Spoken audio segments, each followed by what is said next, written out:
Oh, hello there. It's me, AvaGis. Um, Look at you. Look at us. Look at us go. Welcome back. It's been a while, and every time I say that, I think of the Stained song, Stained, mind you. I think about it's been a while, cause that's just what happens. I'm sure if you're a millennial or about that generation, every time someone says it's been a while, that's what you automatically think in your head. And also, whenever someone says some and then trails off or doesn't finish that thought, of course in your head you'll go body every time. Um and that and that's that, and I'm done. And that's the episode. Thanks for tuning in. Bye. Um no, JK. Ha ha ha. Can you imagine if I said that and just stared at the camera for like the next hour? I'm trying to get comfortable in this chair. And this is reminding me of the fact that video game chairs are designed not to be ergonomic, but to be cool looking. And I wish someone had told me that before I bought this goddamn chair. And every time somebody comments on one of my things in which I'm sitting on this and they go, that chair looks cool. How much was it? What is it? I say, oh, no. Don't ye show yourself around these parts. I'm kind of like this cursed ghost of a pirate that's like, turn around from whence you came. Do not make the same mistakes I did. Yar. Don't buy the chair, or you'll be walking the plank, or your back will be fucked up beyond all repair. Yar. Beyond all repair. I'm okay. Look, I think I'm feeling like I'm bending over backwards to start this PodGis because I'm gonna be honest with you guys. I'm a little bit agitated. I hope that's not a theme developing at the beginning of these episodes, but I am a little bit perturbed because this must be the third or fourth, possibly fifth episode in a row that I have experienced technical issues with, where I've had to like stop, and it's literally ruined episodes. I haven't been on in a month, and that's not from a lack of trying. On occasion, yes, I took a couple breaks. What would happen is I would be like, it's been a while, and I got to do another episode, and then I would try and record one, and something would fuck up. For a while there, I tried doing a couple, and my CPU got overworked, and the programs would crash, and inevitably, your girl would get frustrated and walk away and throw her hands in the air and be like, this is fucking bullshit. I just want to do the simplest thing, something that I've been doing. Osama been doing it for a while, and with success. So why you gotta change on me, fate? Why is fate coming in and fucking with something that works? I ask you this, but and then I'll throw my hands in the air like I just don't care, even though I care so deeply. Oh God, I care so much it hurts. And then I walk away, and I'm solution oriented. I look for the solutions. I tried. So all I'm saying is, I recorded last night and then realized that I fucked up. This one's on me. I fucked up the audio, and I did an hour and a half, you guys. And I cannot even put into words how devastated I felt playing it back and immediately realizing what I had done. And I gotta tell you, I'm still recovering. I'm trying to keep my spirits high because I'm back, and I didn't have to tell you guys any of this. But of course, if you're a long time enough listener to me, myself, then you know that I'm the queen of oversharing, and that this PodGis remains a journal of my life. So, just letting you in on my apologies for the delay. My apologies for, this is more an apology to myself for just how often I sabotage my projects and the things that I believe in so much, but apparently not enough to get my shit together and do them right. So here's another. I deleted all my notes. Anyways, in this episode, there's so much to catch up on. Happy New Year! And I say that on January 24th because today is the first day of a new year that ends on January 24th, 2025. And I'm sure I've explained this before on the PodGis, but I am standing by this. You can say Happy New Year every single day of your life. And you'd be right. So who needs January 1st? January 24th, 2024. Happy New Year to all the listeners and viewers out there. In this episode,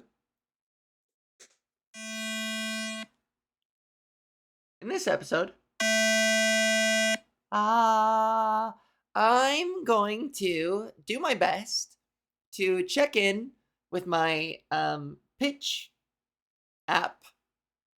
Pitch, what is it? It's just called Voice Tools. I'm gonna do more of a deliberate attempt at vocal feminization training because I get so frustrated and so dysphoric, and if I'm not actively working to combat these things, then I have no right to complain. That is a fundamental belief of mine. Although it is difficult not to wallow in it sometimes, of course, and I succumb to it. I'm not perfect, but today I'm in one of those attitudes that's like, we are going to work on it today actively. And I feel better listening to myself today than I did yesterday. So let's chalk it up to a little bit of progress, shall we? And so let us proceed with the program. Don't you hate it when someone calls it a program? I bet you don't hear that often, but whenever you do, you're like, what planet did you come from? That is not a dialect local to any space in North America, anywhere globally where they speak English. Who calls it a program? Were you raised by robots? Were you raised by robots? I ask politely. Were you raised by robots? So you might get annoyed at that noise, but I hope you know it's in place. It's in place to keep me at my target pitch, which is A3, in case you were wondering. In case you were wondering, it was A3, and I'm gonna breathe through, so it doesn't sound so forced. I'm just out here doing my best, It's all practice. You are witnessing me be vulnerable in front of you, practicing voice while I'm doing PodGis. We're gonna kill two birds with one stone. I'm letting you in on my vocal training journey, as with everything else. So cheers to that. When you put on a fresh set of lip gloss and you take a sip of water and you're like, that tastes like lip gloss flavored water now. Everything I drink is going to be flavored with gloss. The downsides of being a girl. The downsides of being a girl. Part 1. Drinking water that tastes like lip gloss. Please follow me for more. Okay, so happy January. Happy January. Why did I pronounce it like that? I'm starting to also notice, now that I'm like perceiving my own voice a lot more, I'm also noticing like my Canadian accent. I'm starting to pick up on the little nuances that make everything I say Canadian. I do hear it when I say about. I hear it hard. Now I can't escape it. Every time I say, hey, you should come over to my house. House. House. House. You should come over to my house. It's just, it's there. But I'm not being critical of it. I think it's charming as hell. I think it's super cute. Hey, what's your house about? Hey, what's that? I saw a mouse talking about a house. I saw a mouse talking about a house. Okay. January. It's the new year. Of course, starting today, but also, more commonly, traditionally, what a first week we had in January. And I had so much to talk about for that first week that now, in hindsight, feels like old fucking news. And this is how quickly the news goes. And I mean, I call it news, but we're talking about viral shit. Like, do you guys remember? This will feel like ages ago, but do you remember the guy who got stuck in an urn? You know what I mean? There was, if you missed it, I'm going to actually look it up. Guy gets stuck in urn. Urn is the funniest word. Okay. This had better not be one of those videos where someone's like, "Hey, what's going on? It's Derek's corner. Hey, what's going on? It's the Derek Zone. Please don't forget to like and subscribe. Hey, what's up, guys? So this week we have a hilarious video of a guy stuck in an urn. But first, a word from my sponsors. Fucking, do you know Squarespace? Do you order? I'm so busy here in the Derek Zone. We're so busy that we don't have time to cook food. So I order, 5 minutes of that shit before he shows stills of the thing happening that you wanted to look for.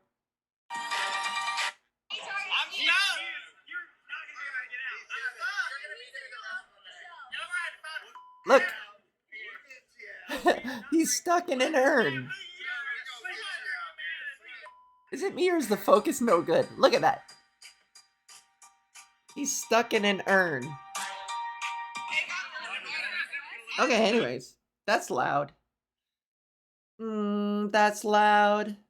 That was the loudest.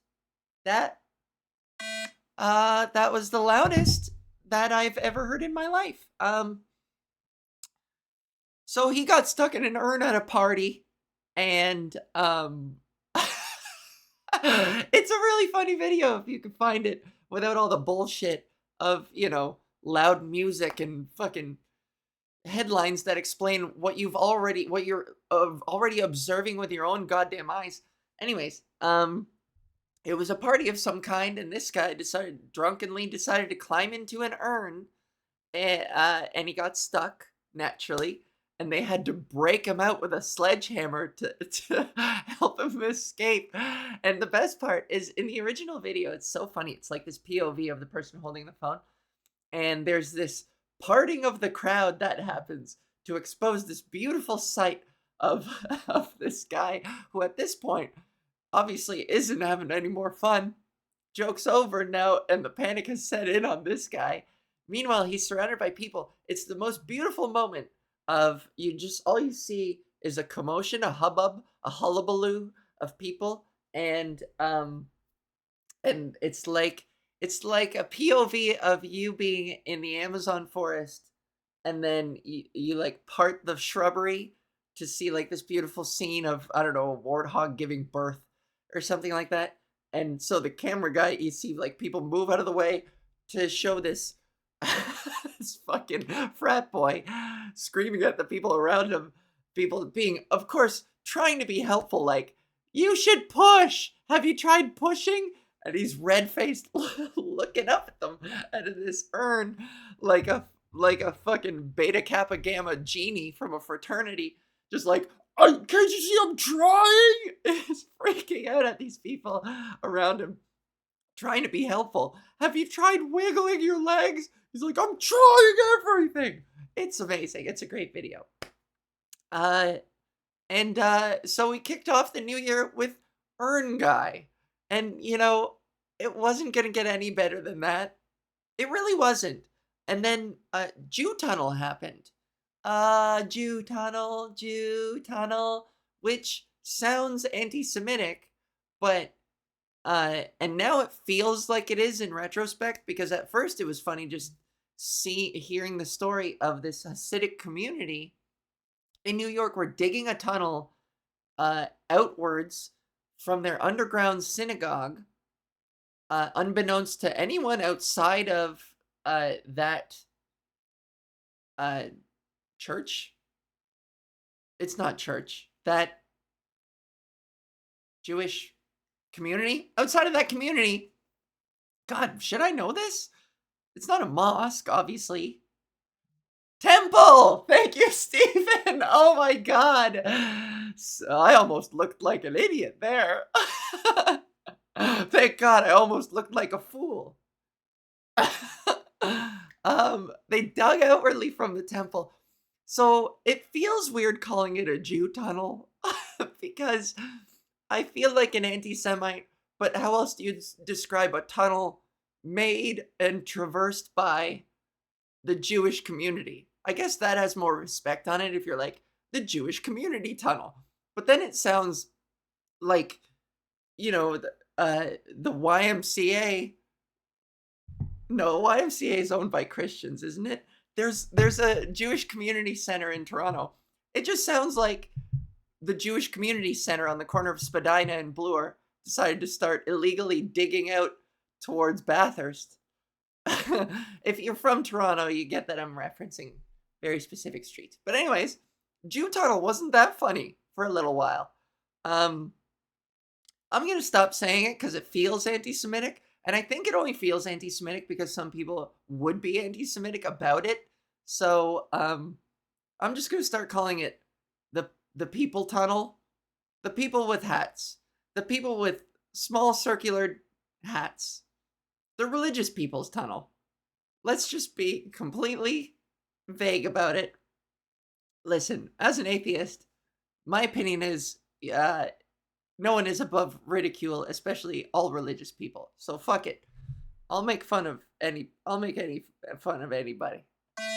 I'll make fun of anyone. If you're religious, you are easily misled, and you may think that it makes you a better person, but it provably empirically does not. You are more likely to hide behind your beliefs to make you a shittier person and to excuse terrible behavior rather than somebody who is secular and has to sort of confront their own morality without the without the um, scapegoat of some omnipotent, omniscient being that tells you how to live your life, or some fucking book that gave you 10 rules telling you not to murder people even though you should probably know not to do that. And if you were going to murder people without these 10 commandments, then you're a psychopath. Amen. Is that going to get me canceled? I don't know. You'd have to be relevant to be canceled, so fuck it. I can't wait for people to dig into my past, go into past episodes of PodGis and find this shit and then dredge it back up again just to take me out, you know? There's something about I like the idea of people finding me and becoming fans and being like, "Oh my god, I love her. I Give me more. I want to consume more of her content." And then they go back and they're like, "Wow, she has 115 whatever episodes of PodGis.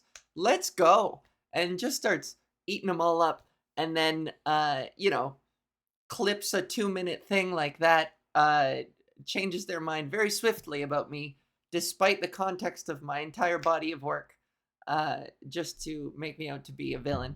So I feel almost in my heart and soul that that is inevitable. So if that's the case, then I might as well speak freely and without fear. I think all religions suck, and I think it makes you usually a crappier person. Anyways. Oh god. I I just think it's we don't need it anymore, you know? All hail our robotic overlords. Which brings me to the next subject. There's this game out. There's this game out called Pal World, which is a Pokemon ripoff. It's a ripoff of multiple games. It's a ripoff of Pokemon, of Arc Evolved. I don't know that game very well, but I've heard it's like that. There are Fortnite elements, like third-person shooter over the shoulder, the character design. The Pokemon are like one-to-one ripoffs, where you put these Pokemon and pals, I guess, side by side, and it's it's undeniable. From the coloring, some of them are just different colors, but the same sort of, I don't know, fucking accoutrement. That's cute. On there, I just do this. Oh, okay, if I were a dog, as a quick aside, if I were a dog, would I be pointy ear, high ear, or would I be a flip-floppy? I would so be a flip-floppy. I would have the ears that point straight but that curl at the top like this. I wouldn't have would I have saggy, droopy ears? No, I don't like that. I think everyone likes a good front flop ear. A side flop? Side flop is cute. I want front flop. Called it. I want front flop. Shoddy called it. I just fucked up my hair. So anyways, the current debate, the current thing, I guess, that I want to get into is plagiarism. And I was thinking about this today. So, I mean, this is a discussion that's going everywhere. The integrity, the morality of supporting something like Pal World, which is like what's the word I'm looking for? Unscrupulous? Without scruples. Is that the word I'm looking for? I really want to use that word. Unscrupulous. Having or showing no moral principles. Yes! I used it right. Fucking nailed it. First time ever uttering the word unscrupulous out of my mouth casually, and I fucking nailed it. So, Pal World. Yes. So people are debating whether it is indeed good or bad to unscrupulously lift Pokemon, lift an IP. Is that the okay? Well, what am I trying to say?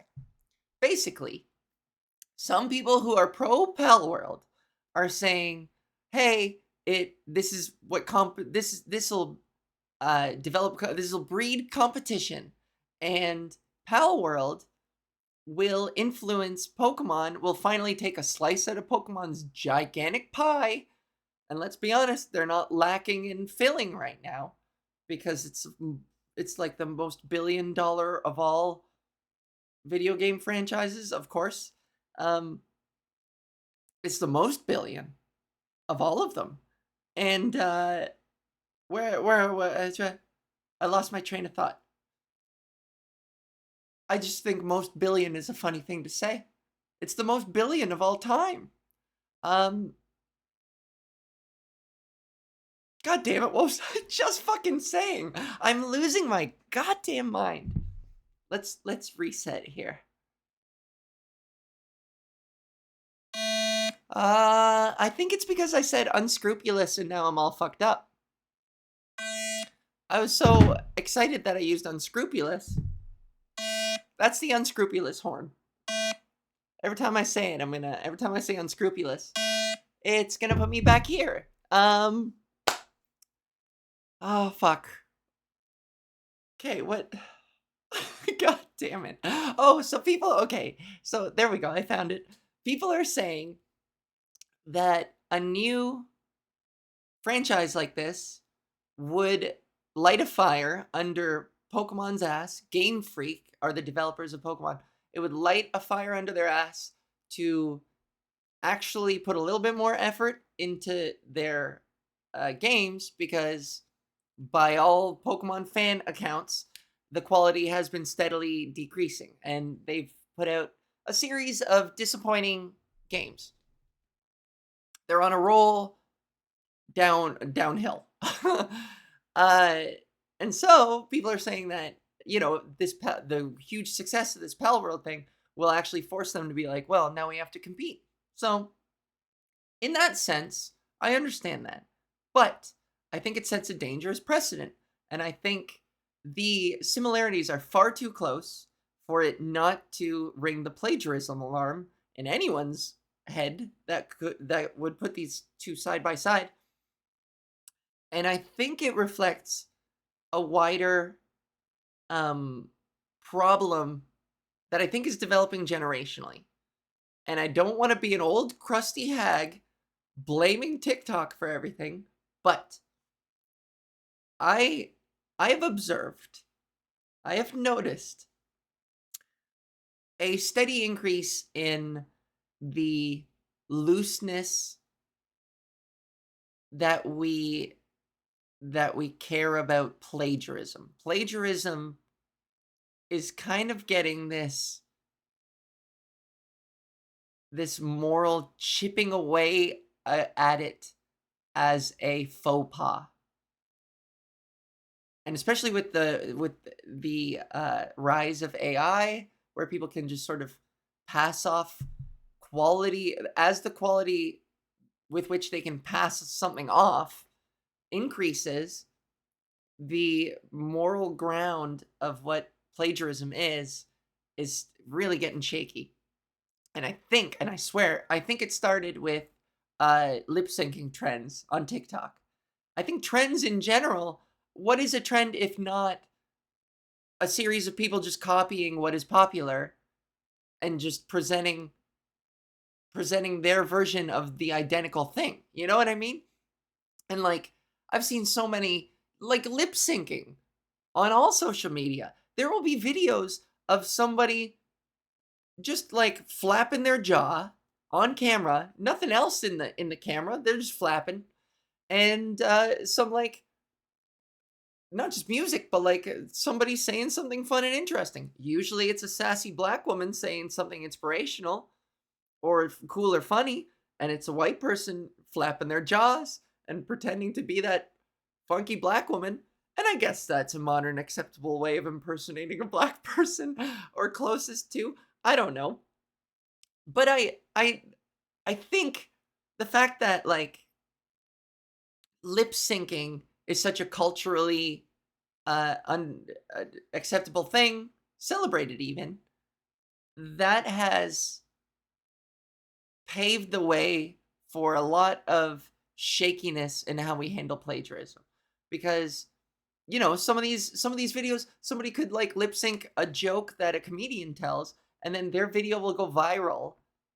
Not the comedians, like the person lip syncing, just because they have a bigger following already, or because this is what they do. They just fucking poach jokes from other people and leapfrog their talent and just put a shiny, bright, cute little made up face on it. So, and we've all just kind of grown to be like, well, yeah, I mean, I liked that, and I checked out the comedian, and I didn't like the comedian as much. I like it better when the person that I like and am familiar with and who represents me better fucking Kermit the Frog Muppets the joke, you know? Like a ventriloquist act. So it makes me a little concerned about society in general. We live in a hey, listen, guys. We live in a society, and if more and more people are going to start being unscrupulous about plagiarism, then that has a severe impact on what I do. So I'm just worried, you know. I exist in an industry where even the idea of joke theft could be called into question. You know? Like there's a comic, I'm not gonna name him, but there's a comic in Toronto who has seen my act a million times over the years. And I had for the longest time, I had a bit about a bike cop. And that was my closing joke too. That was my big closer. It was what it was pretty popular in the comedy circles that I was in. It was my big finisher. Lots of people liked it. And and unscrupulous, which means scrupulous would be the opposite, right? If unscrupulous is having no moral principles, scrupulous is diligent, thorough, and extremely attentive to details. Very concerned to avoid doing wrong. Okay.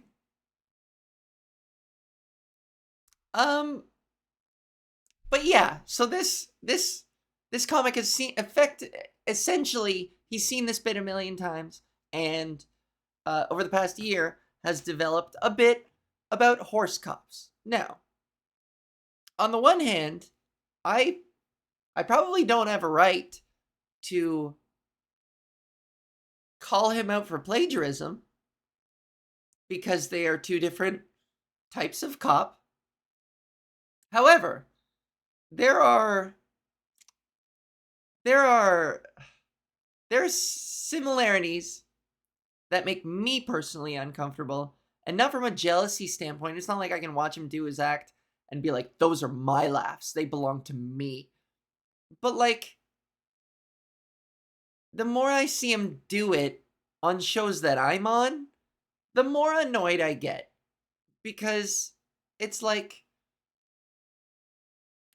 sure, it's not plagiarism, but if you do your horse cop joke on a show that I'm on later, I can't do my bike cop joke because the audience will be like,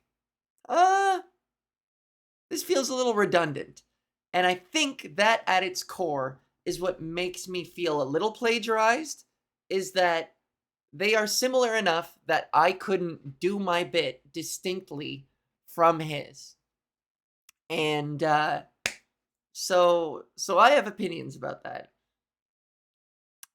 There was at one point there was a part of the bit that was way too ripped off from one particular like premise or joke in my bike cop bit.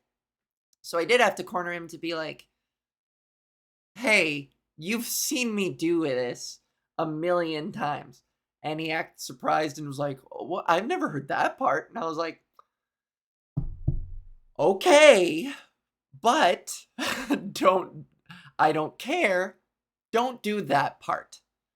So I'm gonna, anyways, I'm getting off track here. But so speaking as somebody who has come pretty close face to face to having her work plagiarized, and still, as I talk about it, still makes me a little, it's a little bit, you know, well, especially because he keeps doing it on shows that I'm on, any anyways, oh, I'm too nice. I should be more unscrupulous. So I should be more unscrupulous about that. And maybe I'll work on it. But anyways, so what concerns me is the response to this Pal World thing, that, it's made like record breaking sales or close to already in the week that it's been out. And for the most part, it's this mindset that people are, when challenged on this, hey, you're playing a game that's a plagiarism, like a pretty direct plagiarism of these other IPs. When faced with that, most people are like, I don't care, it's fun. And to a lot of people, it doesn't get any more complicated than that.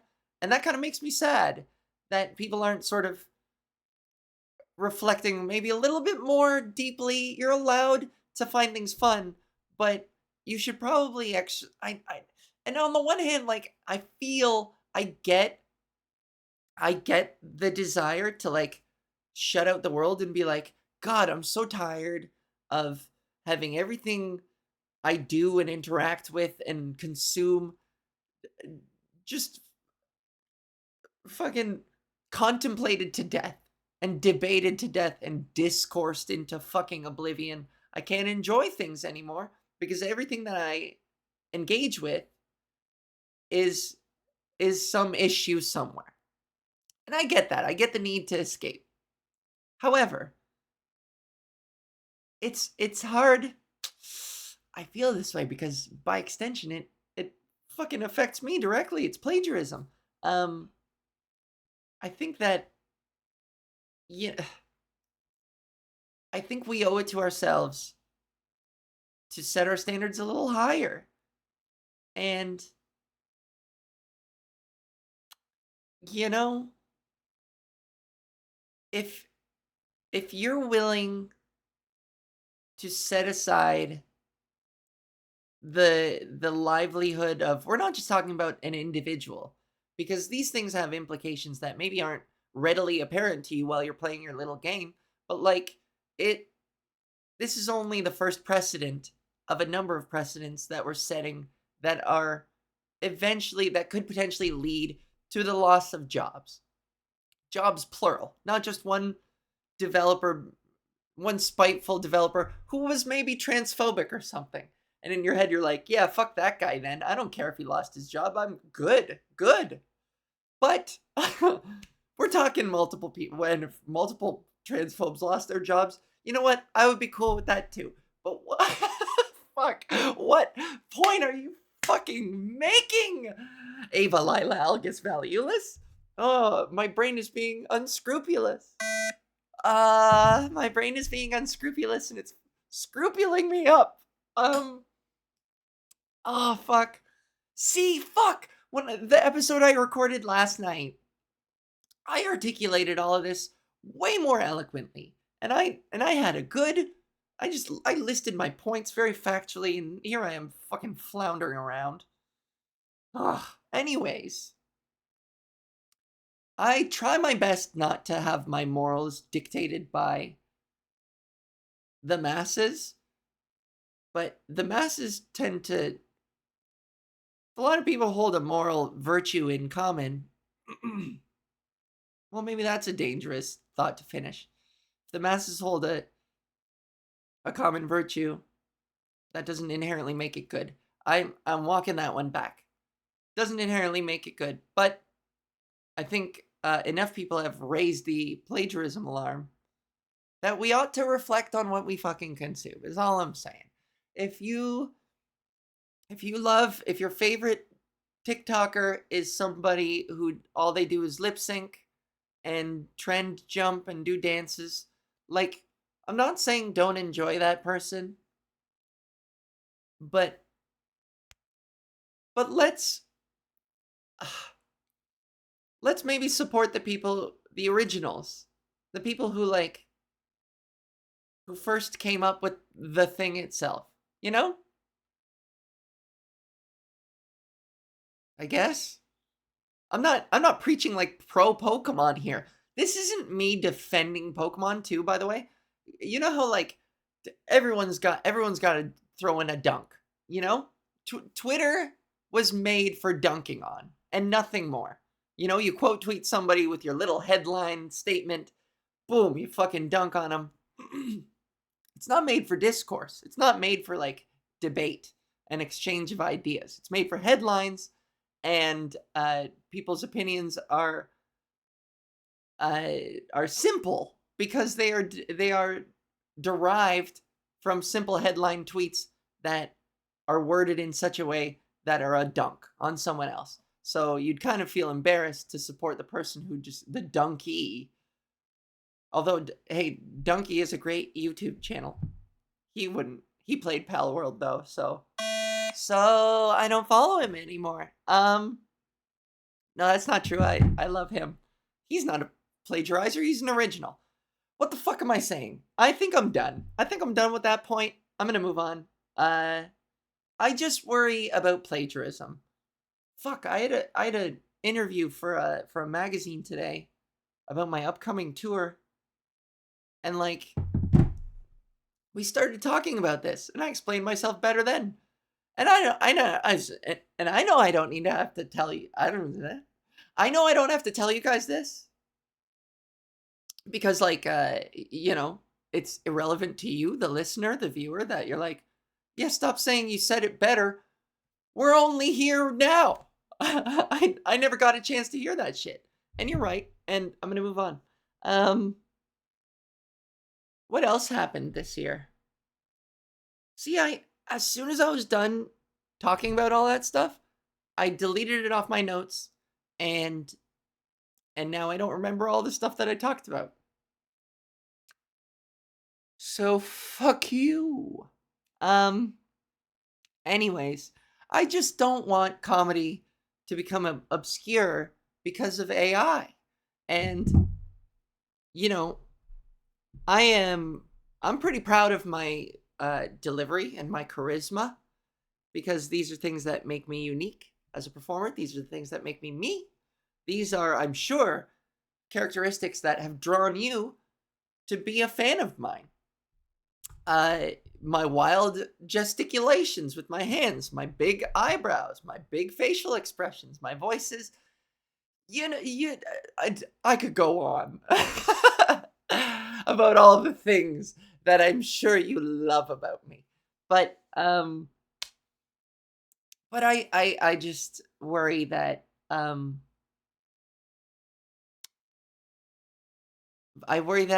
there are qualities of mine that are replaceable.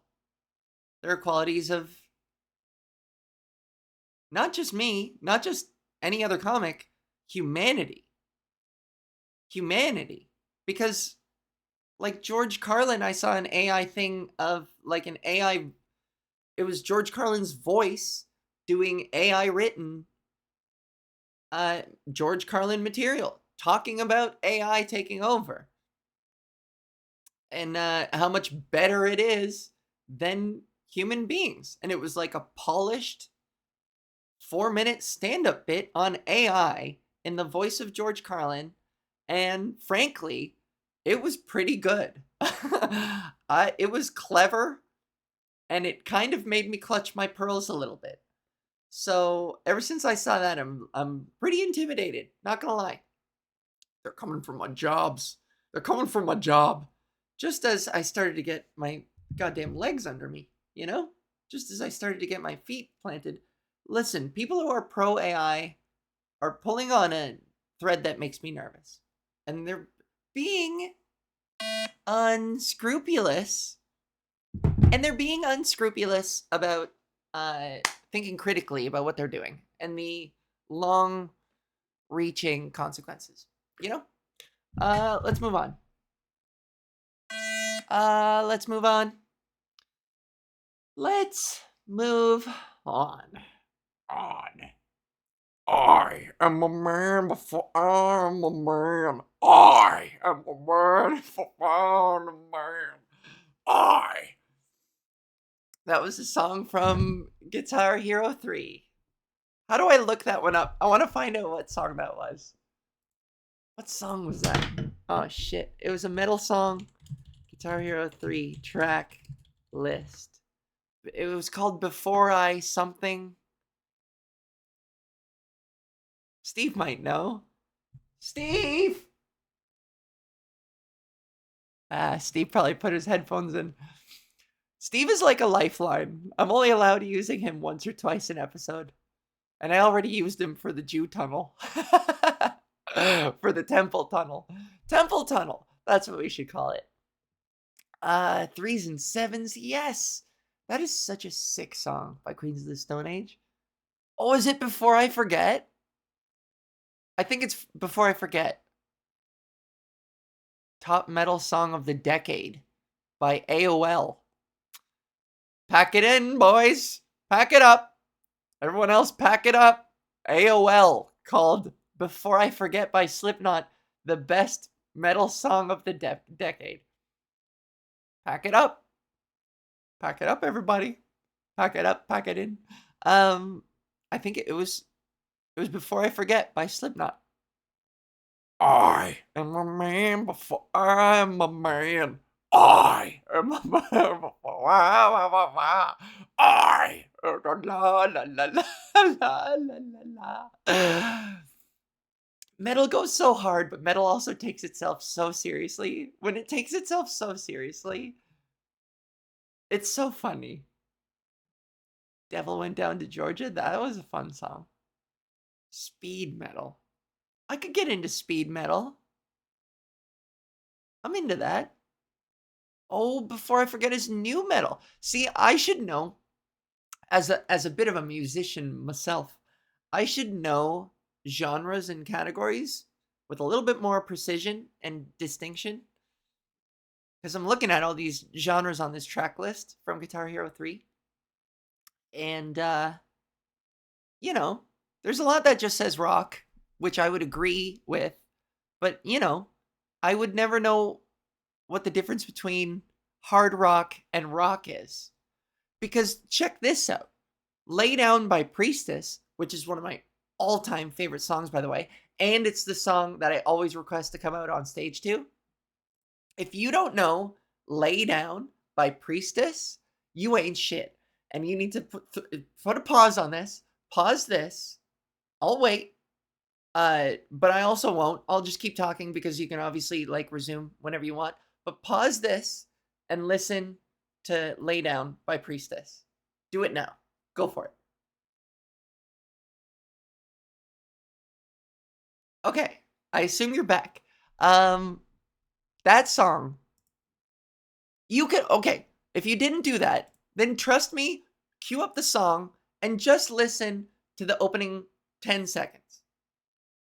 10 to 15. Okay? Do it now. Go.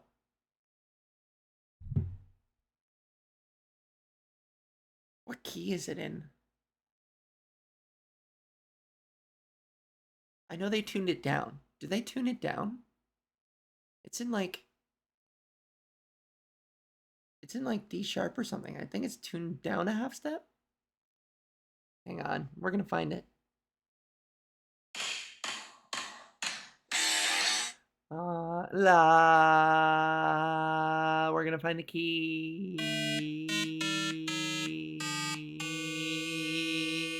I think it's in just regular E. It's regular E. E.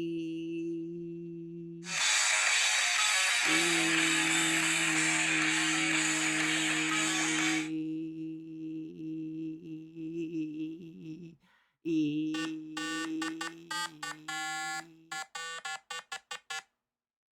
Which one is it? D sharp or E? E.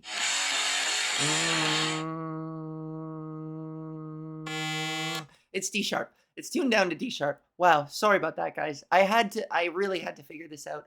By now, you should know when AvaGis gets a thought in her head, AvaGis has to I have to finish that thought, So anyways, I think my point was, I see it says, and then the Strokes is indie rock. What is indie rock? What is the difference between indie rock and classic rock? Is identifiably it's more of a genre of distinguished by time, because it's in the past. Blues rock makes sense to me. You could hear blues rock and I would be able to point it out. I would be able to pick it out of a lineup. But new metal versus metal, glam metal, I would be able to pick glam metal out in a lineup. But alternative, I don't know what alternative is. I won't lie. What makes indie rock different from alternative? But see, here they have a song literally called The Metal by Tenacious D. The song is fucking called The Metal. It's a metal song by Tenacious D. And here on this Wikipedia track list, The genre, it says it's rock. It's just rock. Right next to Priestess, Lay Down, which I assume you just listened to in full, as hard rock. So you tell me what's up. Pat Benatar's Hit Me With Your Best Shot. It's 1980. It's classic rock. Is it classic rock? I guess. I don't know. AFI is alternative. What is alternative? These are questions that I could answer with, maybe probably an hour of research, or I could ask my musician friend Robin for the answer. And Robin, if you're listening, shoot me a message. You're probably already doing that. At the very beginning of this whole thing, you're probably like, I gotta set her straight.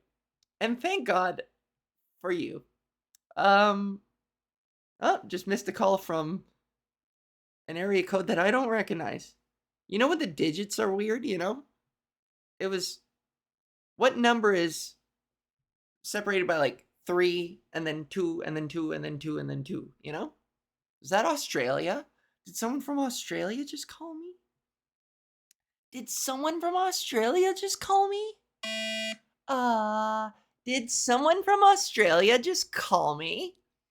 Okay. What's next?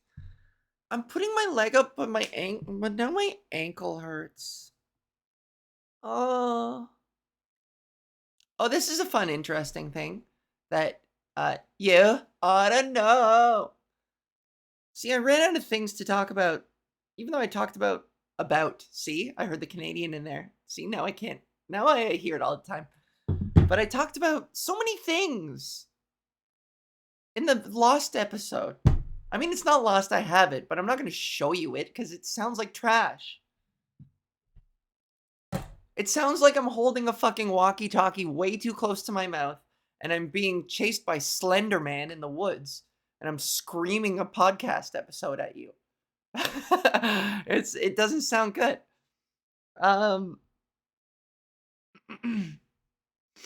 Okay, so here's this thing. Let me tell you. Oh, I was talking about this. Oh, okay, so my friend and I were indulging a little bit in an appreciation of what makes Canadian comedy better.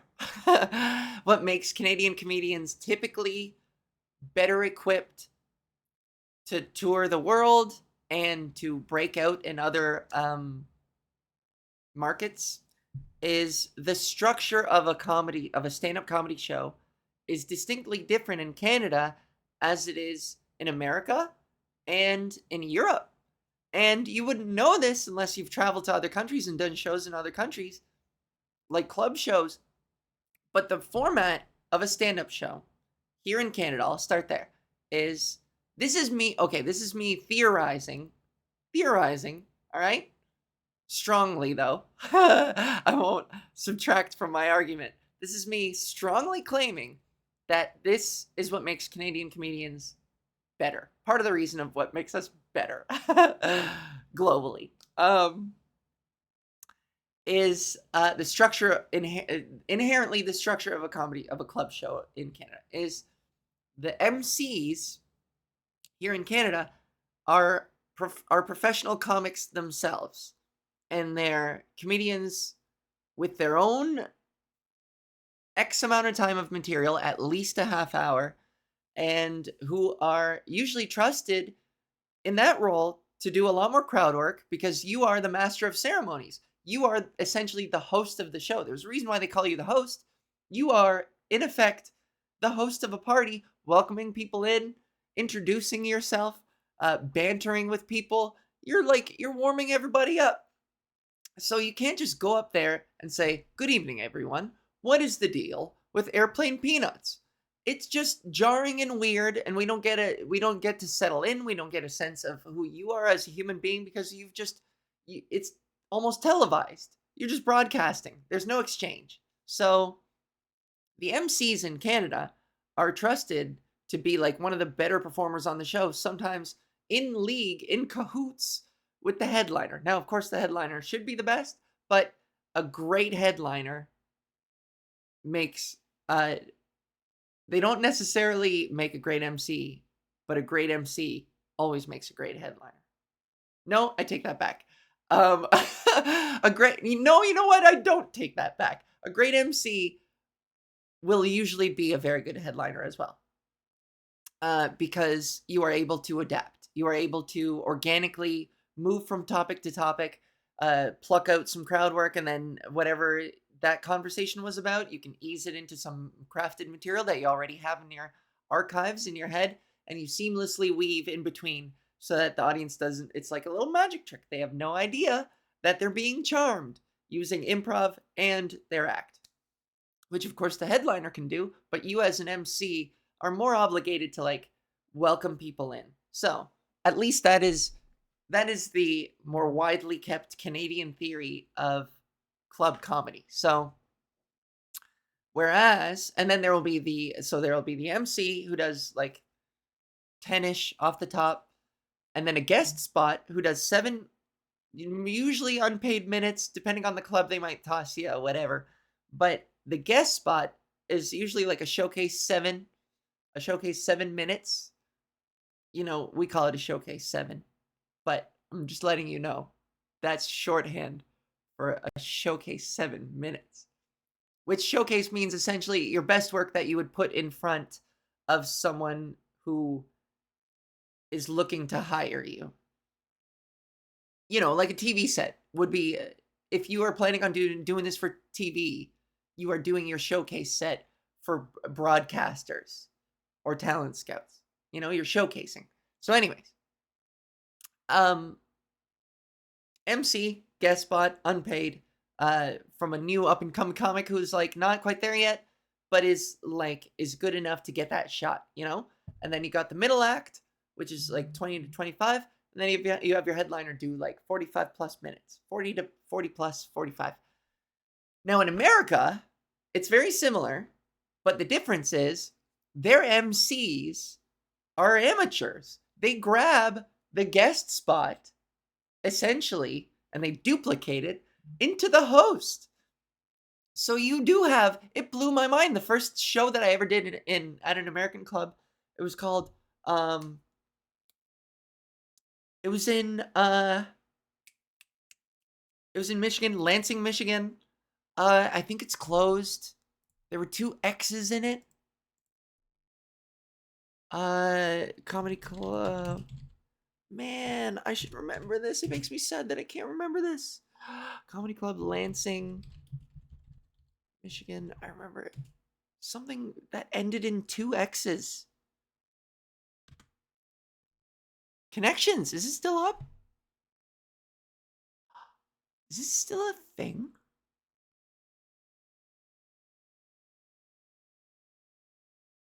Comedy Connections? I'll have to figure this out.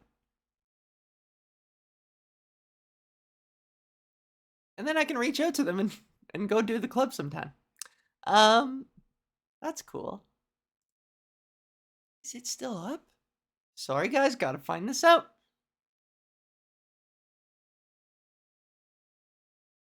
Connections is close to a new location. Oh, yeah, it's closed. Although the Facebook page says open now. Connections Comedy Club is closed until a new location can be secured. This was in 2014. So yeah, it's probably it's for sure closed. Yeah. So it was at Connections 2014. That's 9 years. That's 10 years ago. 9. That's 10 years ago. Wow. I was there 10 years ago. Holy shit. I wasn't very good back then. I was all right. I remember I did okay. That was a cool crew. They were super fun. But I'll never forget the first time I did Connections in Lansing, Michigan. And I was so unscrupulous about my material, and Yeah. So Americans will have, and I remember, I won't name him because I don't know if he still does comedy. He was like he was a cop, uh, dabbling in stand up comedy, and he was the host all weekend. And he would go up and he would say, "Hello, everyone. My name is blah blah blah, and here we go." Uh, the other day, I was talking to my wife, and it's an amateur comic. You can tell he's not like relaxed up there. He's not settled in. And so in America, they pay like shittier comedians to host with shittier time and shittier skills.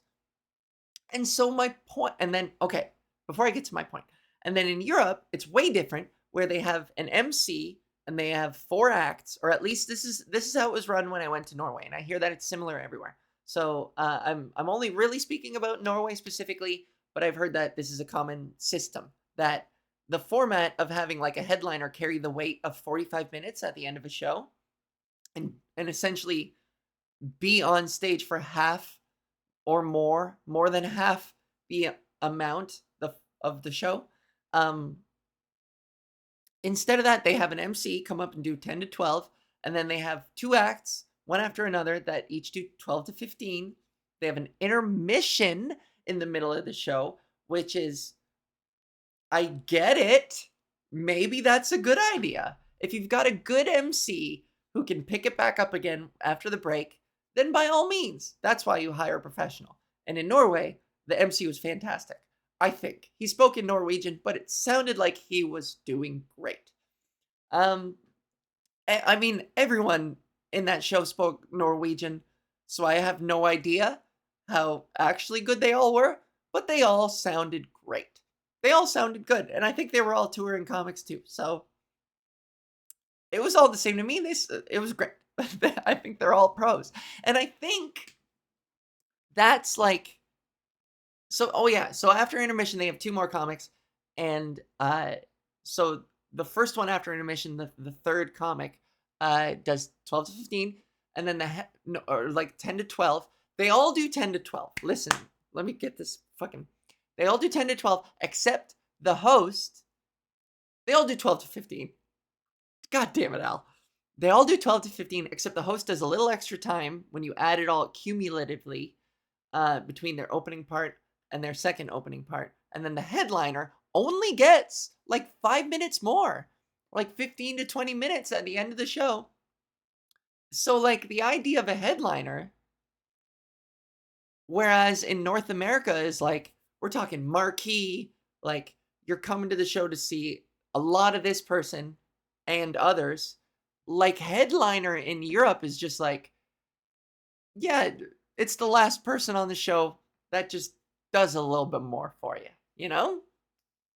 So, what I'm saying is, this is ending on my theory here. This is why I think Canadian comedy produces better comedians, is because not only is our lack of any kind of star system, especially compared to Europe, excuse me, UK in particular, and of course America, um, we have no star system here in Canada, which means that if you're famous, you're not really famous. People will see you at the grocery store and maybe do a double take, but they'll be like, "Oh yeah, I saw that girl on TV." Anyways, you know, oh, she's cutting coupons over there. She's arguing about the price of fucking a watermelon. Um, so you know, there's no star system here, is what I'm saying. Our stars walk amongst the people, and no one really cares.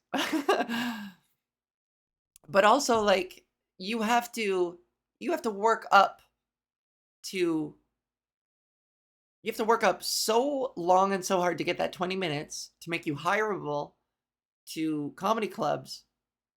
And then, even then, like, middles always have a day job. They always, and I'm sure that's the case all across North America, don't get me wrong. But like, I think the line to get to headliner, the line of acts is so much longer the opportunities are so much more scarce that, you know, by the time you've broken through, you're only getting a 7-minute guest spot. Where am I, from Boston now? You're only getting a 7-minute guest spot at the local fucking Yuck Yucks. You know what I'm talking about? Anyways, so that's why you can bet your ass when a comedian moves from Canada to America, they have accomplished everything that there possibly could be to accomplish. And I'm there. I just need to fucking do the work. I just need to put together this American portfolio. I'm getting distracted. Anyways, I said this so much fucking better last night. But I'm not going to dwell on that.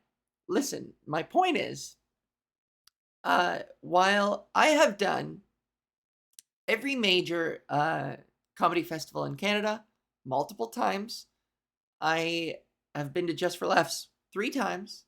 I've been on Just for Laughs 3 times. You know, just want to make sure, just want to make that distinction, because I know comics who like go to JFL to watch shows and then they'll fucking slip it in. They'll be like, I've been to JFL, and you're like, yeah, you hear them like put it in their bio. You're like, you are full of baloney. What a baloney act. You are full of baloney. You are full of baloney. Anyways. Oh, what I was saying. As somebody with as well accomplished as I, this is the thing. In the next coming months, I have gone the long way where I have essentially avoided the club circuit for the most part, and I've crafted like an indie career where I get paid on road gigs and bar gigs, and I get a lot of work in the Greater Toronto area, in the GTA, in Southern Ontario, because I have a really strong network down here, and so I get a lot of work just circling around my home base. And that has taken a fuckload of time to develop, of course, to get here, because while it is faster to go the club route, opportunities are so scarce. There are so few clubs that it's possible to circumvent it. What am I trying to say? Anyways, so I did a gig at Yuck Yucks in Ottawa a couple weeks ago, and I fucking smashed it. And the manager sat down across from me, and he was like, I've been in this industry for 45 years. I've owned this club for, I think, for those 45. He's like, how is this the first time I've ever heard your name? How is this the first time I've ever seen you? Where the fuck did you come from? and it's hard to be diplomatic and say, well, I never wanted to go the club route because I didn't want to play politics, and I wanted to have full ownership of my own career, and I didn't want to play games with, like, I wanted the freedom of like managing my own career, and not, because clubs will take ownership of, they'll be like, don't perform here, don't perform here, don't perform here. They will restrict where you can perform. And to me, that's a little bit silly. I get requesting not that you don't do like a different club in the same city within 2 weeks of each other. Of course, that makes sense. But some of these clubs are a bit too unscrupulous. Some of these clubs are a bit too unscrupulous with their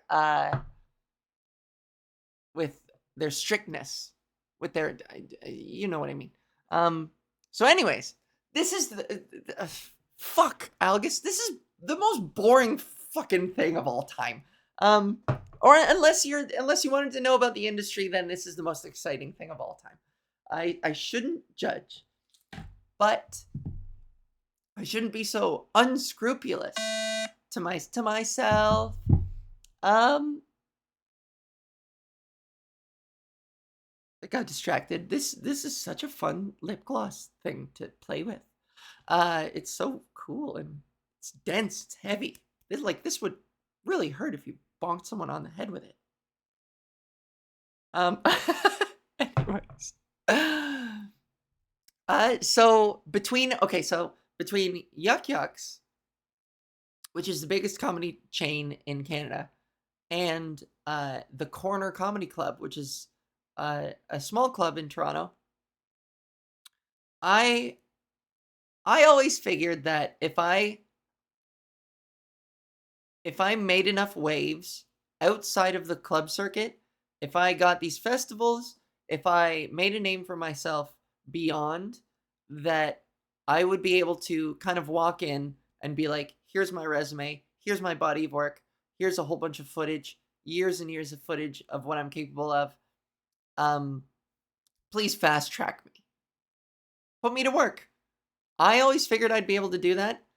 But again, this is kind of what makes Canadian comedians better, is you are never too big to get fucking humbled hard. And so I'm being asked to showcase at an open mic for Yuck Yucks and for the Corner Comedy Club, even though I have performed at both, even though my resume speaks for itself. This is a pretty universal comedy thing, yes, but I feel like it's just that much more in Canada. Just you get fucking, you're always looking up at the bottom of somebody's boot, pressing down on your head. And so I'm handling it gracefully. I am humbling myself before the Lord of Comedy, apparently. And I'm not claiming to be above open mics. In fact, I still go. I think it's necessary to stay sharp and to stay connected to the community. I love the Toronto community, and I love all the new up and coming comics. I fucking love them. There's so many good ones. This city rules, and they're all so charming and fun and funny and nice. So many of them are so nice. Maybe they're just nice to me because I have something they want, but I'm not gonna overthink it. You know, I'm gonna take kindness in good faith always, until you prove me wrong, until you prove otherwise. But anyways, I'm not above doing an open mic. However, at this point, I am of two minds here. That here I am doing. I'm set to do in a month 3 minutes at this shotgun style open mic at the Corner, in order to prove myself, to work up to maybe a guest spot, to maybe work up to a middling spot, to maybe work up to a headlining spot. And it's a humbling experience, because while I tend to stay so closely in touch with my ego, and I do my best to check myself and to always confront every proud thought with a contradictory, a modest one, at the same time, while I'm humbling myself, I cannot deny, and surely you wouldn't fault me for this, I can't deny that there's a part of me that's like, this is kind of demeaning. I don't want to do this. Do I have to? Fuck it, I'm not. I don't want to. You know? There's a part of me that's like, I was right. I don't need you guys. Cool. If it's not an automatic yes, it's a no. Bye. You know? But that kind of attitude won't get me anywhere, and I've got to humble myself, and if it means more work in the future, then I'll do what I have to do, right? So all you can do is your best. So if I'm being asked to do this, I will jump through their hoops. Even though I'm just so bloated now that I might not be able to fit through them, you know? Or at the very least, my ginormous fucking head won't fit. See, I listen to myself say these things. I'm like, your head's too big. Humble yourself before the Lord of Comedy. But this is the other thing, is I've already been through this before with a different club, but these club owners, probably not the Corner. I know Joe is cool. The owner is cool. But these club owners will sit across from you and audit your act. And maybe when you're starting out, that could be valuable. But at the same time, when someone, I don't care if you've owned the biggest I don't care if you've monopolized the comedy club industry in Canada for 45 years. If you tell me what's wrong with my act and what I need to do different, I'm straight up not going to listen to you. In fact, there's a part of me that's going to lose a little bit of respect because you can't advise. I don't care how long you've been in the industry. You are not a kingmaker. You're not. And maybe you know, the story is as old as time. Fucking the owner of the Yuck Yucks told Jim Carrey that he wasn't talented, that he should quit, that he wasn't going to make it in this industry. And, you know, have you heard of Jim Carrey, by the way? Do you know who I'm talking about? I don't even have to contextualize. So, all I'm saying is they're not kingmakers. So to sit across from some guy who has the audacity to tell me how I could improve my act when I am the most on fire I have ever been, when I'm one of the most on fire comedians in the fucking country, when I'm like happy and settled and inspired in my voice and I'm crafting at a faster rate than I ever have before, to sit across from some guy who's only seen 7 minutes of my act on one night, and for him to be like, you're doing this all wrong. You need to do this differently. You need to do this differently. It's like, I think the audiences that I perform for tend to disagree. Oh no! Oh no! I said the wrong thing. Oh! There goes my entire point. Well, pack it in, Alval. Pack it in. It's been a good run. But you said the wrong thing. And now that's the truth. That was the first thing you said. And now that's the truth. Somebody clip it. I'm finished. I'm finished in this industry. I'm finished. How will I ever recover from this? I'm never going to recover from this. I'm never going to recover from this at all. Anyways, it's such an interesting balancing act. I check in with my ego all the time.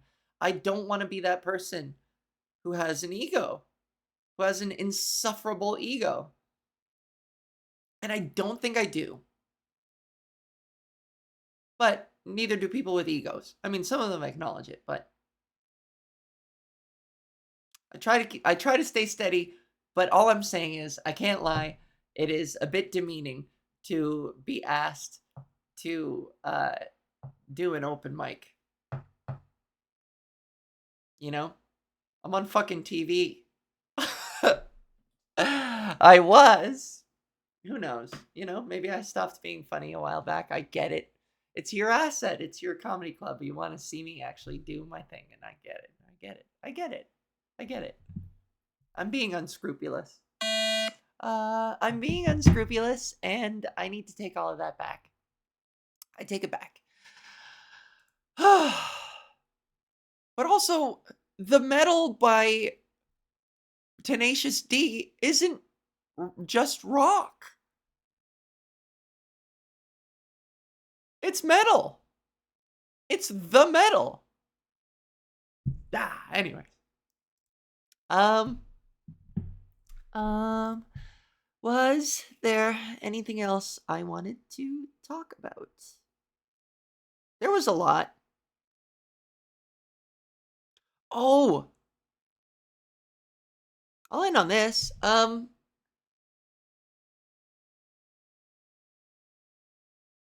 I don't even remember what I had so much more to say last time. Stop talking about it. Bonk. Ow! Yeah, that really does hurt. Hi everyone, we're gonna be doing this. We're gonna be doing my makeup. Make sure you like and subscribe. We're gonna be doing this. You love it when people do that. They put the makeup with their big hand behind it. so you can see it clearly. I saw this on Twitter the other day. That annoyed me a little bit. Oh, the whole Margot Robbie Barbie thing. I gotta be honest, I'm a little. I don't understand. Everyone's so mad that Margot Robbie and who was the director of Barbie? Bear with me. I know you know. I know you. Greta Gerwig. That's it. There's a whole hullabaloo. There's a whole uproar that Ryan Gosling got an Oscar nomination for his role as Ken in Barbie, but Margot Robbie didn't get a nomination for her role as Barbie, and Greta Gerwig didn't get a nomination for her role as director.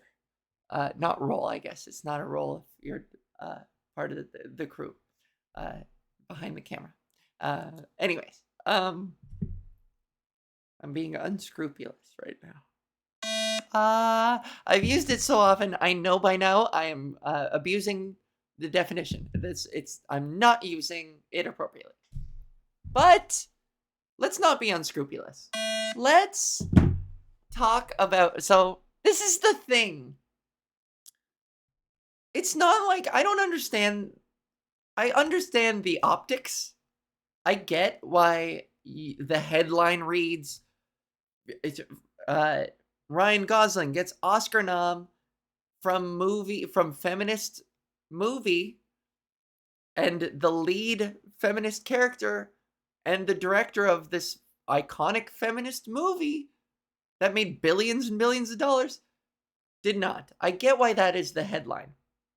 But I kind of don't understand why what Ryan Gosling has to do with any of it, because I get the optics that, like, you know, that was the entire plot of the movie, that, like, Ken doesn't do anything that men don't do. That I'm going to butcher the synopsis, so I'm going to stop right there. If you've seen it, you know where I'm going with this. But these acting categories are categorized by gender. So Margot Robbie didn't lose to Ryan Gosling. He got nominated with other men. You know what I mean? Like, why? What does he have to do with any of that? Other than just to make an optical point. You know what I mean?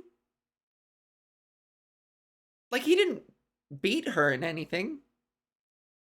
If anything, it kind of speaks ill of the male category that, you know, if his role was so much not as good as Margot Robbie's, as to be mentioned in the same breath while you're making a point that she got shafted, then what does that say about the other the rest of the men last year who were the leads in movies? You know, was the pool that shallow that they had to fish out Ken? I thought he did fantastic in that movie. I thought he was really funny. I thought he was pretty outstanding. I'm not gonna lie. He was pretty awesome. And I thought Margot was great too. But let's be honest, everyone who's mad, how many of them really have seen any of the other movies? We're forgetting that they are competing against Margot Robbie's competing against other women. So a woman is still going to win Best Actress, you know? And some people are claiming that some of the other movies that are up for an award are feminist movies. They just don't have the pink sheen of Barbie.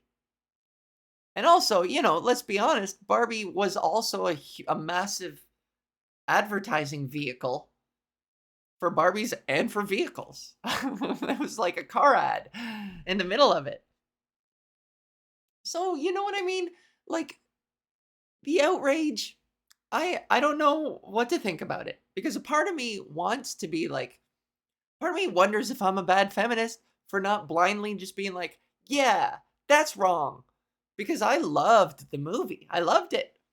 But I won't speak out of turn because A, I haven't seen any other fucking movies from last year. I don't think I saw a single goddamn one. So I can't speak on the matter. And I have to believe that I am one of the fucking hundreds of thousands, if not millions of people who are being so loud on social media about this, who are exactly like me and haven't seen shit all. You know what I mean? We're just crusading just to like be a good feminist. But you're kind of missing the point if you're not armed with knowledge of what they're competing against. I don't know. I thought Greta Gerwig did a great job, and I loved the movie, and I thought it was beautifully directed, and I would give it an award. But I'm not about to fucking light the town on fire because I don't know what she's competing against. Nor do I really care. So, and what victory would it be worth? It's so superficial. Like, did we cure ourselves of the patriarchy when Barbie wins Best Picture? Did all women solve the gender wage gap when Margot Robbie wins an Oscar? Why the fuck do we care? You know? I don't know. If it makes you feel better, I guess, go for it. But don't think that you're crusading for something bigger than an awards ceremony where actors pat each other on the back. You know what I mean? How about we stay focused on Israel Palestine for fuck's sake? You know, rather than what awards Margot Robbie is and isn't winning. I don't know. Look at me being like, "Hey, we're not talking about Israel Palestine enough." A bit unfair of me. I wonder. I don't know. All I'm saying is there are bigger issues. But then again, there always are. I was going to complain about my Instagram ban. But that's such a first world problem. I mean, it's immediately relevant to me, of course. Very dramatic. I'll end on that. I will talk about that and then close it out. But before I do, I should finish this thought. I'm just saying, we're not going to solve oppression by screaming our heads off about who won Best Director and who got nominated for Best Actress. Best fucking actress. She's against other women. I know you really connected with the Barbie movie. I did too, as this voice piece. It really spoke to your frustrations as a woman, cis or otherwise. And spoke to the men as well. I'm glad you loved a movie. But what we're arguing about is superficial at best. Just saying. Anyways, I'm gonna end on this. I'm gonna talk about real quick about this fucking frustration that I've got going on after casually mentioning Israel Palestine. I'm gonna finish on talking about Canadian. I'm so about it. I'm so Canadian saying about like that. Okay, so don't get distracted, AvaGis. I am suffering a fucking shadow ban. I don't know what to call it. I'm being restricted on Instagram for sharing a viral video that is already, it's at like 2 million fucking views and it's still up. So there's nothing wrong with it. And I shared it on a story and Instagram took it down and flagged me for sexual exploitation because it's a video of a guy pantsing another guy. Now, last night, I explained in great detail. I went like 10 minutes explaining why it was funny. And I'm going to spare you guys that. Even though I really badly I want to tell you why it's really funny. I'll shortcut it. I'll shorthand this by saying I find it hilarious. It's really funny because it's a video of a guy taking a gun, some kind of hydraulic air gun, in an auto mechanic shop. And while another guy is working with his back to his friend, the friend pranks him. He shoots the gun down the guy's sweatpants, and his pants go down to his knees, and he like jumps in surprise and yanks him back up again. And that's not the funny part. The funny part to me was somebody watched that video and said, it's funny, but it's missing something. And they added 3 little sound bites over top to accentuate the humor. But essentially, we're talking like a lowbrow prank, but the sound effects that they added lowered the bar, lowered the brow so much lower that it's hilarious to me. So what is funny isn't the video itself. It's the action, the idea of somebody like editing on their computer or on their phone, splicing in and meticulously spending hours editing in an audio of some disembodied voice off screen going, "Wee!" Which, by the way, is an exclamation of joy and excitement while you're traveling somewhere. You know what I mean? We only say "wee" when we're going down slides, when we're on roller coasters. "Wee" is a joyous exclamation that you do when you're like moving joyfully. You know what I mean? So none of that has anything to do with the prank, unless the person shouting "wee" are his pants, because the pants are the only thing really traveling at a rate that could be fun. I don't know. Maybe it's his penis going "wee" at the rush of sunlight. By the way, no penis in the shot, just a bare man's flat white ass in an auto mechanic shop. And so there's the "wee," and then when the butt gets exposed, when the gun goes psh, and the guy's pants go down, you hear a fart noise, which of course needs to be there because whoever edited was like, how else are they going to know it's a butt? And then after that, after the fart noise, you hear wop wop wop wop. It's the classic trombone riff that signifies humiliation and comedic embarrassment. So, of course, you got to bring it all home at the end with the trombone to let you know that this is indeed funny. That was the punchline, and now is your time to laugh. This is humorous. This is the humorous theme song of humor, and unless there wasn't enough context, here is the classic trombone riff, just to really drive the point home that this is indeed hilarious. So, I thought that was so funny that I shared it, and Instagram flagged it for sexual exploitation, and categorically listed some points of like what would be what would constitute this infraction, this exploitation. And it was like soliciting nudes from somebody. There was like a vague accusation of like they implied minors. It was like coercing a minor into an exchange of, it didn't make any fucking sense. So I've reason to believe that somebody who like hate follows me, which, by the way, I can't think of a more pathetic thing to do.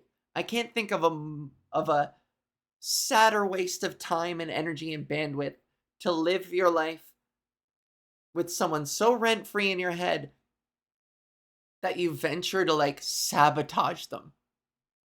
I think that is so pathetic. You can't live your own life. You can't just go off and you are interfering with me. I'm not interfering with you. You could block me. You could scroll away. You are actively seeking me out to antagonize me. And I can't think of a more pathetic waste of somebody's time. Anyways, somebody reported that, and I appealed it, and Instagram was like, nope, punk, stamp of it stays. So now my account has been restricted for at least a month. It told me I couldn't do live broadcasts for a month, which, okay, I don't do them a lot anyways. Annoying. It's annoying that I'm being handcuffed in that way. But whatever, I could wait that out. But it doesn't specify how long it has restricted my reach. It doesn't recommend my profile to any new followers. It like so I'm kind of, it would be funny if I didn't actually need my account for my career, especially at such a pivotal time when my special is coming out.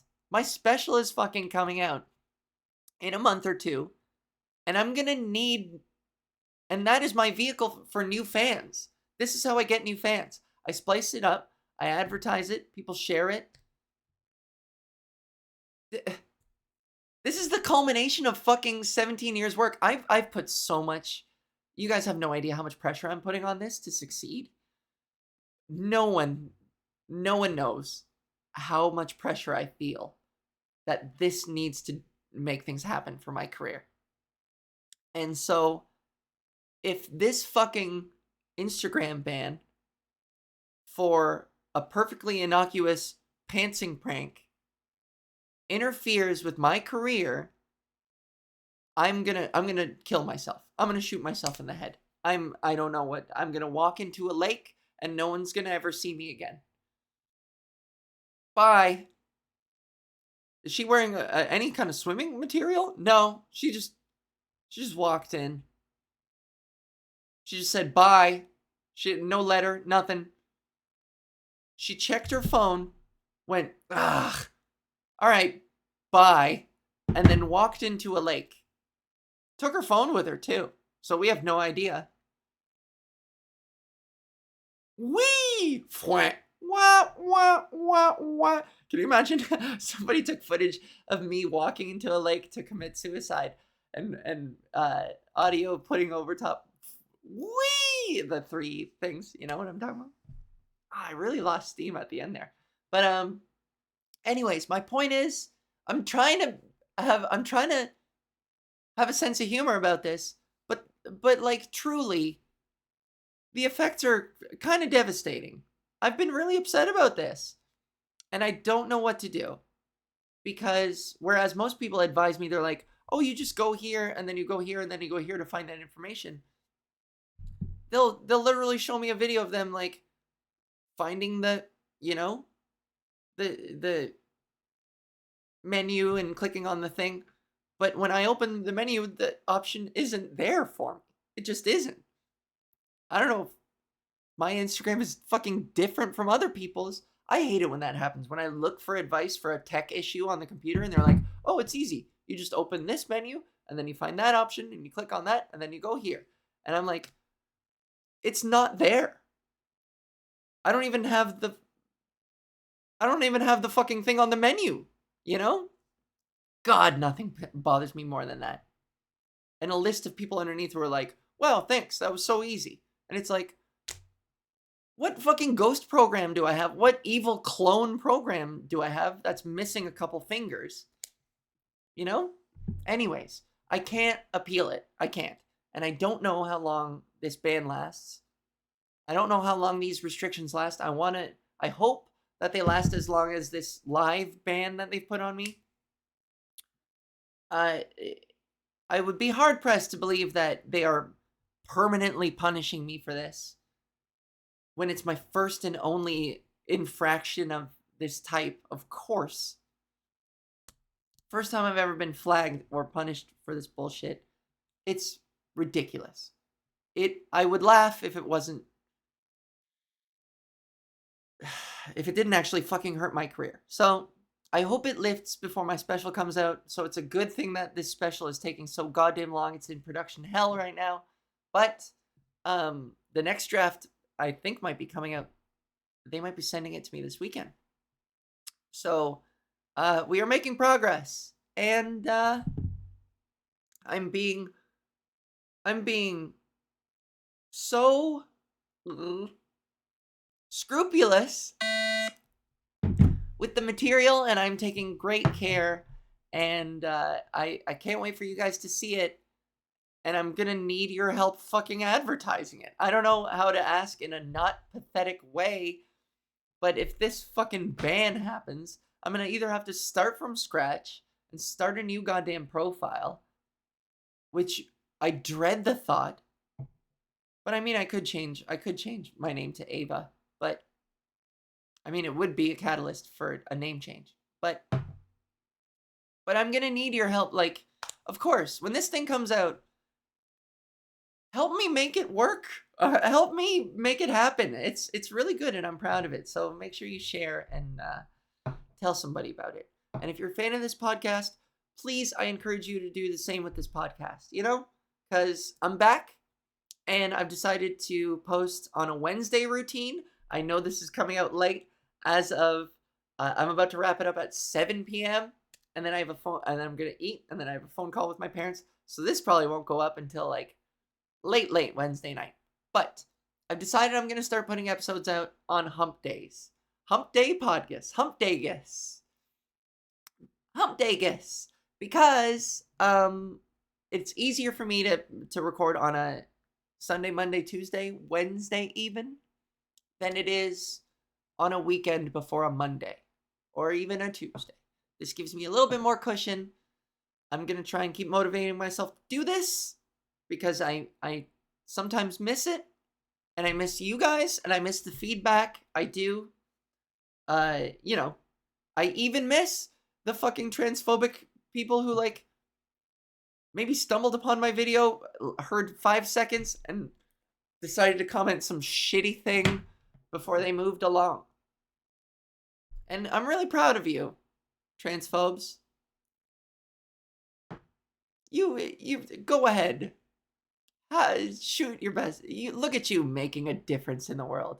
Look at you working so hard to be a creator and to contribute. Look at this. Look at the contributions you're making to society and to discourse and to progress. And look at you contributing to humanity. Good contribution. Good work. Keep it up. I'm sure you don't care, but history will remember me a lot more fondly than it does your petty little fucking YouTube comments. So, anyways, that's it. That's it for PodGis.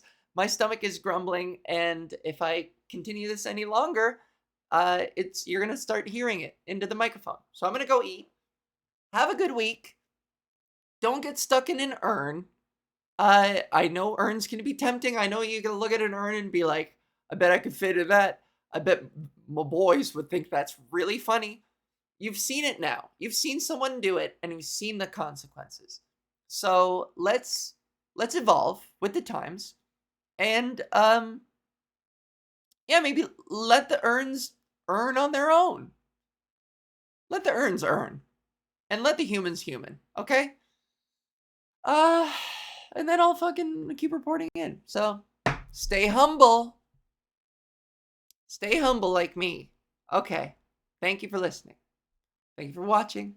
I love you. I do. I appreciate you. Bye. Thank you. Bye.